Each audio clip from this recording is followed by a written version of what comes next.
अब बांग्लादेश के लोगों की चॉइस है साहब कि आप आज़ाद मुल्क रहना चाहते हैं या अब पाकिस्तान के पीछे लग्गू बन के एक जिहादी मुल्क बनना चाहते हैं जो कि जिहाद एक्सपोर्ट करेगा गारमेंट्स के बदले।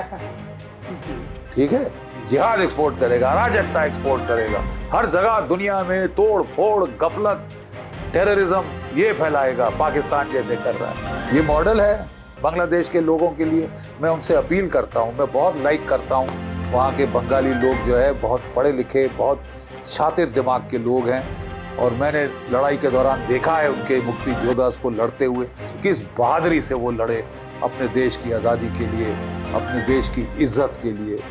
तो आप साहब अपनी इज्जत नीलाम कर देंगे अगर यही हाल रहा तो। मोहम्मद यूनुस साहब अब बातें थोड़ी सी कम करिए, थोड़ा सा काम ज़्यादा करिए, पहले तो शांति बहाल करिए, लॉ एंड ऑर्डर बहाल करिए, अराजकता बंद करिए, तब अगला कदम दिया जाएगा। अपनी माइनॉरिटीज को बचाने का दायित्व आपके ऊपर है। It's on you to save your Christian and Hindu and Buddhist minorities if you are a civilised nation state and I thought you are a civilised person.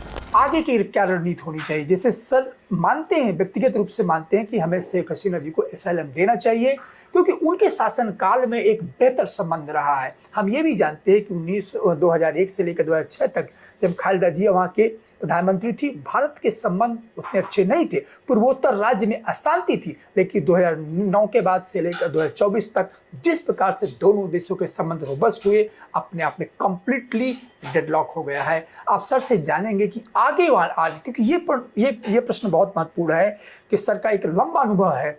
Sir अब यह बताने की कोशिश, ये समझने की कोशिश करेंगे कि आने वाला कल, आने वाले जो समय है किस तरीके का होगा, भारत को क्या करना चाहिए, क्योंकि अब पूरा देश ये जानना चाहता है। जिस प्रकार से बांग्लादेश में चीख पुकार हो रही, अब देश ये जानना चाहता है कि भारत सरकार को, हमारी डिप्लोमेसी को क्या करना चाहिए। पहले तो हमको मजबूरन वेट एंड वॉच करना पड़ेगा। ठीक है, वेट एंड वॉच।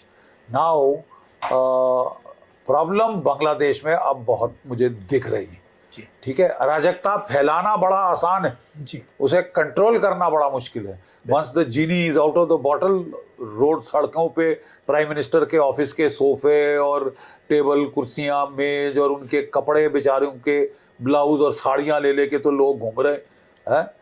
अराजकता का माहौल है, गदर वहाँ पे है। There is nothing like law and order. वहाँ की पुलिस को लोगों ने पुलिस स्टेशन अटैक करने शुरू किए हैं, उनके पुलिस वालों को मारना शुरू किया है।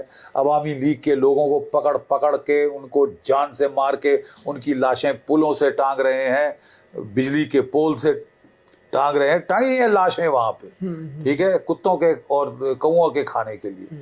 और वहाँ पे जो है अराजकता का माहौल है। देयर इज एनार्की इन बांग्लादेश। बांग्लादेश की पुलिस ने कहा है कि हम तो स्ट्राइक पे जा रहे हैं। साहब हम अपने आदेश पालन किया, आपने बोला, हमने फायर किया, अब हमको आगे मोहरा बना रहे हो तो कि लोग हमको मारें, तो ये तो साहब हम कुछ नहीं करते, आप संभालिए, ट्रैफिक भी आप संभालिए। वो जो स्टूडेंट है वो बैठ के ट्रैफिक पोस्ट गाइड कर रहे हैं वहाँ पे, ये वो कर रहे हैं। तो बांग्लादेश की पुलिस तो स्ट्राइक पे है। बांग्लादेश की जो फौजें हैं वो जनता आवाम की बहुत चहेती बनना चाहती हैं। बांग्लादेश के आर्मी चीफ ने कहा था कि हम शेख हसीना वाजिद के साथ नहीं, हम तो लोगों के साथ हैं साहब। तो उन्होंने बिल्कुल फायर शायर नहीं किया। एक तरह से वो ठीक भी कह रहे हैं कि वो जो है वो तिएनअनमेन स्क्वायर नहीं करना चाहते थे, वो जलियांवाला बाग नहीं करना चाहते थे, वो कत्लो गारत नहीं करना चाहते थे अपने आवाम की। तो वो तो बिल्कुल पीछे हट गए हैं और लोग जैसे उनसे हाथ मिला रहे हैं, उनके जो आर्मर्ड पर्सनल कैरियर वगैरह वगैरह हैं। और बड़ा माहौल वहाँ पे जश्न का है कि भाई अवामी लीग जो को बिल्कुल ख़त्म करने की फिराक में है, लोग मार डालने की। उनके फॉरेन मिनिस्टर भाग रहे थे बेचारे, वो एयरपोर्ट से अरेस्ट कर लिए गए। उनके होम मिनिस्टर का घर, जैसे हसीना वाजिद का घर तहस नहस किया, वैसे वहाँ पे मतलब कोई लॉ एंड ऑर्डर नाम की चीज़ नहीं रह गई। क्योंकि बांग्लादेश की फ़ौज अभी तक हस्तक्षेप नहीं करना चाहती। वो सोच रही है कि थोड़ा सा ब्लो आउट हो जाए, स्टीम निकल जाए तो फिर हम आए, नहीं तो हमारे बरखिलाफ़ लोग हो जाएंगे। तो इसके चलते अब कंट्रोल कौन कर रहा है स्थिति? कम्स मोहम्मद यूनिस साहब आ गए हैं, 82 साल के बूढ़े। एक चीज़ है उनके फेवर में कि ही पढ़े लिखे आदमी हैं, he is not a Islamic zealot, he is not a madcap mullah frothing at the mouth. ठीक है, पढ़ा लिखा इंसान है, तो हम उम्मीद करते हैं कि he is a cultured person, he is a respected person, economic circle the world over. ठीक है, so as a person we all respect him as an intellectual, as somebody. Grameen bank करके, माइक्रो फाइनेंसिंग करके उन्होंने बांग्लादेश का फ़ायदा भी काफ़ी किया है, और इसलिए लोग उनको भी चाहते हैं बांग्लादेश के अंदर, देश के बाहर। हालांकि जब उन्होंने पॉलिटिकल पार्टी बनाने की कोशिश की थी जनरल मोइनुद्दीन के 2009 में कहने पे, जब केयरटेकर गवर्नमेंट थी जनरल मोइनुद्दीन की, तो वो इनको बोले पॉलिटिकल पार्टी बनाए ताकि हम बेगम, वॉर ऑफ द बेगम से हम परेशान हो गए, अब आप साहब कोई अच्छी सेंसिबल पॉलिटिकल पार्टी बनाइए। और बांग्लादेश में उनकी पॉलिटिकल पार्टी चल नहीं सकी साहब। तो खैर वो तो अब इतिहास है। अब ये प्राइम मिनिस्टर बन चुके हैं, ये फिर भी कह रहे हैं कि भारत को चूज करना पड़ेगा हसीना वाजिद के बीच में और बांग्लादेश के बीच में। अब मलकियत बांग्लादेश की इनकी है। हमारा इनसे यही गुजारिश होगी, पहले ज़रा अपने देश को संभाल लें। पहले ज़रा ये जो हिंदुओं को मारा जा रहा है, जो टेम्पल्स तोड़े और जलाए जा रहे हैं, जो उनकी बिजनेसेस पे अटैक हो रहा है, वो बंद कराएं। कोई भी लॉ अबाइडिंग मुल्क अपने सिटीजन्स को इस तरह मरा नहीं सकता। ठीक है साहब, कुछ लॉ एंड ऑर्डर होता है, कुछ semblance of law and order होता है, वो बांग्लादेश में इस वक्त ख़त्म हो चुका है। 15 साल बांग्लादेश में शांति थी। 15 साल बांग्लादेश में कितनी इकोनॉमिक, टेक्निकल, इंफ्रास्ट्रक्चर प्रोग्रेस हुई, ये हजम नहीं हुआ साहब जमाते इस्लामी को। उपद्रव चाहते हैं ये लोग, दंगा फसाद के स्पेशलिस्ट हैं ये लोग। अब आप जानते हैं कि पाकिस्तान की क्या फटीचर हाल है इस वक्त। फटीचर मुल्क है ये, दो टूक शब्दों में फटीचर। 2 रोज की रोटी लोगों को नहीं मिल रही, मुहैया नहीं हो रही, भूखे हैं वहां के बच्चे। बिजली का बिल एक घर का 60-60 हजार रुपए महीना आता है साहब, जबकि उस आदमी की तनख्वाह है 40,000। वो कहां से इनके ये बिल पे करेगा? ये बड़े खुश हो रहे हैं इस वक्त कि हमने साहब भारत को शिकस्त दे दी, बांग्लादेश की लड़ाई का रिजल्ट हमने तख्ता पलट कर दिया, हमने मुजीबुर रहमान के स्टैचू तोड़ के भारत को दर्शाया है कि भारतवर्ष अब तुम पिटने को तैयार हो जाओ, वगैरह वगैरह। अबे अभी तुम अपने मुल्क की तरफ झांक लो, तुम्हारे यहाँ क्या हो रहा है। इनकी जमायते इस्लामी ने, जो लीडर हैं उनकी जमायते इस्लामी ने शहबाज शरीफ को धमकी दी है, शहबाज शरीफ तेरे को जहाज नहीं मिलेगा भागने के लिए। जी जी जी। आयशा अपनी हसीना बेगम को तो जहाज भारतवर्ष ने दे के उनको जान सलामती कर दी, तेरे को तो जहाज नहीं मिलेगा भागने को, और हम तेरे को उखाड़ के फेंकेंगे, वगैरह वगैरह। तो ये अपने जरा गरेबान में झांक रहे। ज्यादा पाकिस्तान की आदत है ट्रायम्फलिज्म, इतनी सी जीत हो जाए तो ये तो अपने आप को चंगेज खान समझने लगते हैं कि हाँ साहब हमने फतेह कर दी, भारत पे फतेह कर दिया। अरे साहब इतना आसान नहीं है भारत पे फतेह करना। अभी तो ट्रेलर शुरू हुआ है, आगाज हुआ है, देखते हैं। He who laughs last laughs best। ठीक है साहब, तो जरा भारत के लिए भी लेकिन ये एक चुनौती है। It is the same situation, dangerous situation that was created in 1971, ठीक है, जिसे हमें झेलना पड़ा था अमेरिका, चीन, पाकिस्तान का एक जमावड़ा, लेकिन हम we had triumphed over that. उस वक्त सोवियत संघ ने हमारा बड़ा साथ दिया था। इस वक्त रूस साथ दे रहा है, लेकिन यहाँ कुछ एडवाइजर्स हैं जो कि कह रहे हैं कि नहीं साहब अमेरिका से मेकअप करिए, किसअप करिए, और अब जाइए यूक्रेन, उसको भी जफ्फी मारिए, सब जगह समन्वय करिए, अमेरिका को प्लेकेट करिए, वगैरह वगैरह। अब ये फैसला तो टॉप पे लिया जाएगा, लेकिन मैं नहीं समझता कि हमें ऐसे माहौल में, जबकि हमारे देश के खिलाफ ऐसी दुश्मनी दिखाई, प्लॉटिंग किया, पूरा प्लॉटिंग हमारे सामने, हमको दोस्त कहकर, बिल्कुल यही सवाल है, हमको दोस्त कहकर कि Republican, thank God, I be hope the Republicans come back, at least they are more sensible in this present democratic dispensation. ये तो बाइडेन साहब तो पागल सटिया गए हैं ये।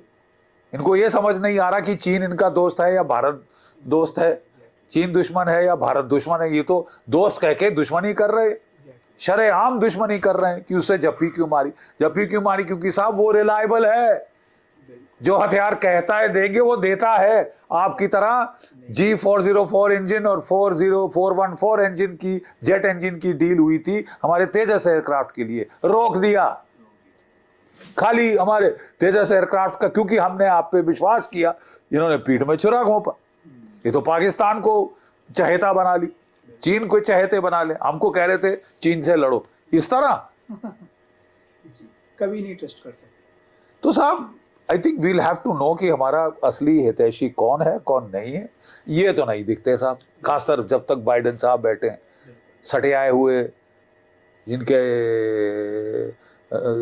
जिस्मानी दिमागी हालात पे दया आती है, दया आती है। नहीं मालूम कि बोल क्या रहे हैं, खुद नहीं मालूम क्या बोल रहे हैं, क्या अनाप शनाप कह रहे हैं। लेकिन भारत के हाथ धो के वो अब पीछे पड़े हैं, और ये तो ट्रेलर दिखा रहे हैं हमको कि जैसे वहां स्टैचू गिराया तो ये धमकी दे रहे हैं। ये मतलब this is a implied threat, ये इम्प्लाइड थ्रेट है भारत को कि तुम्हारा भी हम ये हाल करेंगे। तो ठीक है साहब, फिर ठीक है, आप बड़े शक्तिशाली हैं, पहले तो देखें कि आप इलेक्शन जीतते हैं कि नहीं। अभी आपकी भी इम्तिहान है। आपने भी डोनाल्ड ट्रंप को जान से मारने की कोशिश करी, केस पे केस लगाए, और आप कह रहे हैं कि fair and free and fair election होनी चाहिए। तो पहले तो अपने गिरबान में झांक लीजिए। आप तो असैसिनेट करने की कोशिश कर रहे हैं। भारत में किसी ने किसी को असैसिनेट करने की कोशिश की है? अभी तक तो किसी ने नहीं करी साहब। और हमारी डेमोक्रेसी ने कितना अच्छा वर्डिक्ट दिया है, जो लोगों की चाहत थी वो हुआ है। वो तीसरी बार मोदी सरकार को लाए हैं, लेकिन 240 की वो देकर, और मतलब उनको एक कोएलिशन सरकार बनानी पड़ी है। Coalition has one a straight victory, और वो रूल कर रहे हैं। बट ऑपोजिशन को भी बढ़ा दिया गया है, क्योंकि भारत के लोगों की सोच में था कि थोड़ा चेक होना चाहिए सरकार को, तो उन्होंने कर दिया। What a wonderful I would say verdict. The voice of the people is the voice of God. ये है democracy. India is a democracy. और मैं समझता हूँ कि even the United States can take lessons in democracy from us. वो हम कम से कम जो है असैसिनेट तो नहीं करने की कोशिश करते ना, कि अगर आप इलेक्टोरल फ्रेम में है तो आप गोली मार दो, है? तो तुम नहीं, औरों को पर उपदेश कुशल बहुतेरे, ये कहा जाता है। सबसे पहले मोहम्मद यूनुस साहब को ये अराजकता पे कंट्रोल करना होगा। वो कर पाएंगे या नहीं, मुझे तो सवालिया निशान दिखाई दे रहा है। इफ द पुलिस स्ट्राइक पे है और फौज वेपन्स डाउन पे है, तो कैसे अराजकता को कंट्रोल किया जाएगा? कैसे वहाँ चलेगी government by the rules and law? ये इस्लामिक कट्टरपंथियों ने जो न्यायालय के बाहर जो मूर्ति थी, statue of justice, blind statue, उसको तोड़ दिया साहब कि ये गैर इस्लामी है। और वो बुत परस्ती के नाम पे अब उसके स्टैचू तोड़ रहे हैं साहब। तो अब या तो आप पागलपने में रहना चाहते हैं, जिहादी उन्माद में रहना चाहते हैं, और फिर आपका वही फटीचर हाल होगा जो पाकिस्तान का है। आपको वो मॉडल बड़ा सुंदर लगता है यूनुस साहब, तो आप एडॉप्ट करिए ना पाकिस्तान का जिहादी मॉडल, और फिर भीख का कटोरा लेके आप जाइए, कभी IMF, कभी चीन, कभी सऊदी अरेबिया, कभी UAE, जाइए भीख मांगिए।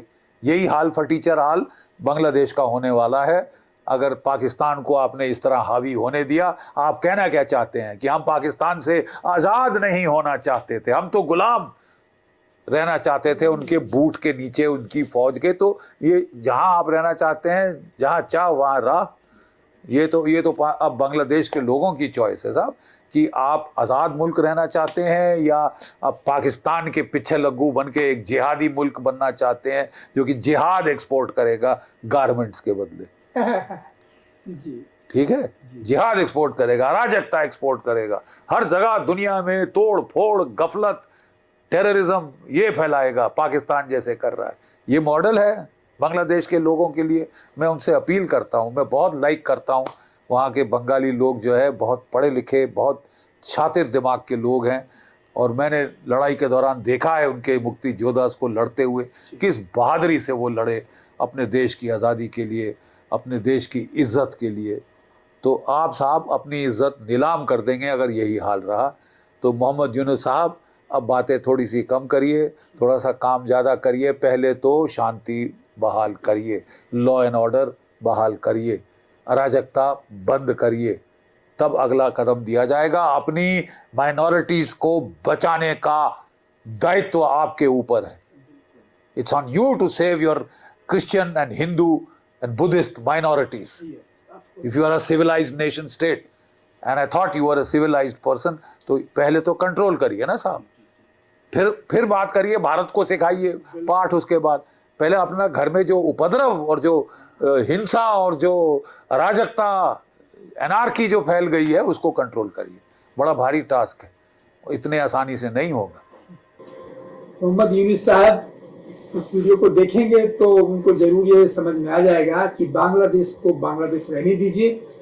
हिंदुस्तान को भी बांग्लादेश से बड़ी उम्मीद है, क्योंकि ये वो देश नहीं जो पाकिस्तान की ताशी है। यहाँ बहुत से लोग, जैसे सर का अनुभव है, सर 1971 के वॉर में लोगों को देखा है, और आज भी हम उम्मीद करते हैं कि बांग्लादेश का जो हुकूमत आने वाली है, जैसे भी हुकूमत आए, वो पहले अपने यहाँ की सिचुएशन को संभाले और भारत को समझे कि भारत उनका दुश्मन नहीं है। भारत वो देश है जहाँ के साथ उनके विकास के तार जुड़े हुए। सर बहुत बहुत धन्यवाद, आपने पूरे डायनेमिक्स को ऐतिहासिक परपेज से, मिलिट्री परपेज से, सामरिक दृष्टि से हमें बहुत ही नुआंसेस हमारे दर्शकों को आपने क्लियर किया। इसके लिए बहुत बहुत धन्यवाद। मैं चाहूंगा भविष्य में भी फोरम फॉर ग्लोबल स्टडीज के लिए आपका समय मिलता रहेगा। Thank you so much. Thank you so much.